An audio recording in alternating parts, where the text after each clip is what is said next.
తెలంగాణ నుంచి సోనియాను పోటీ చేయాలని కోరుతుండ్రు. ఎవరు? కాంగ్రెస్ పార్టీ వాళ్ళు. మొత్తానికి తెలంగాణ నుంచి సోనియాను పోటీ చేయాలని చెప్తుండ్రు. మేము కూడా గెలిచినాం, మీరు కూడా పోటీ చేస్తే తప్పకుండా గెలుస్తారని చెప్తున్నారు. ఇక కాంగ్రెస్ అగ్రనేతను కోరుతూ పిసిసి విస్తృత స్థాయి సమావేశంలో తీర్మానం చేసిండ్రట. ఎవరిని? సోనియాను పోటీ చేయాలని తెలంగాణ నుంచి.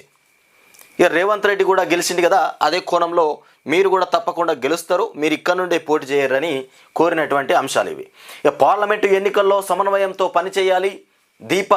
దీపాదాస్ మున్షిక్ ఇక గత ప్రభుత్వం ఆర్థికంగా రాష్ట్రాన్ని పిప్పి చేసిందని చెప్తున్నటువంటి బట్టి.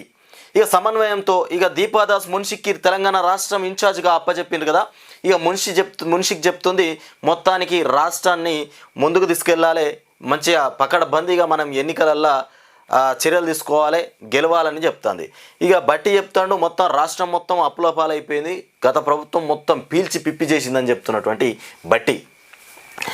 ఇక ఈ 5 ఏళ్లలో వీళ్ళు ఎలా పనిచేస్తారో, తెలంగాణ రాష్ట్రాన్ని వీళ్ళు పీల్చి పిప్పి చేస్తారా, లేదంటే నిధులు తీసుకొచ్చి బ్రహ్మాండంగా ప్రజలకు ఎలాంటి ఎడబాటు లేకుండా కావలసిన పనులన్నీ సమకూరుస్తారా చూడాలి.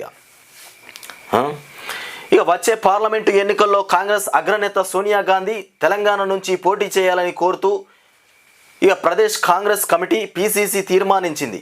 బుధవారం ఇందిరా భవన్లో పిసిసి అధ్యక్షుడు ముఖ్యమంత్రి రేవంత్ రెడ్డి అధ్యక్షతన పిసిసి విస్తృత స్థాయి సమావేశంలో జరిగింది. ఇందులో రేవంత్ రెడ్డి ప్రవేశపెట్టిన ఈ తీర్మానాన్ని పిసిసి సమావేశం ఏకగ్రీవంగా ఆమోదించింది. ఇక పార్టీ రాష్ట్ర నూతన ఇన్ఛార్జిగా నియమితులైనటువంటి దీపాదాస్ మున్షిని సీఎం రేవంత్, ఉప ముఖ్యమంత్రి బట్టి విక్రమార్క తదితరులు సత్కరించారు. దీపాదాస్ను మొత్తం మీద రాష్ట్ర ఇన్ఛార్జిగా దీపాదాస్కు కాంగ్రెస్ రాష్ట్ర ఇన్ఛార్జిగా దీపాదాస్ను నియమించారు కాబట్టి సన్మానం చేసిండ్రు. అదే సమావేశంలో సోనియా గాంధీని మొత్తం మీద తెలంగాణ రాష్ట్రం నుంచి పోటీ చేయాలని కూడా చెప్పినటువంటి మాటలు.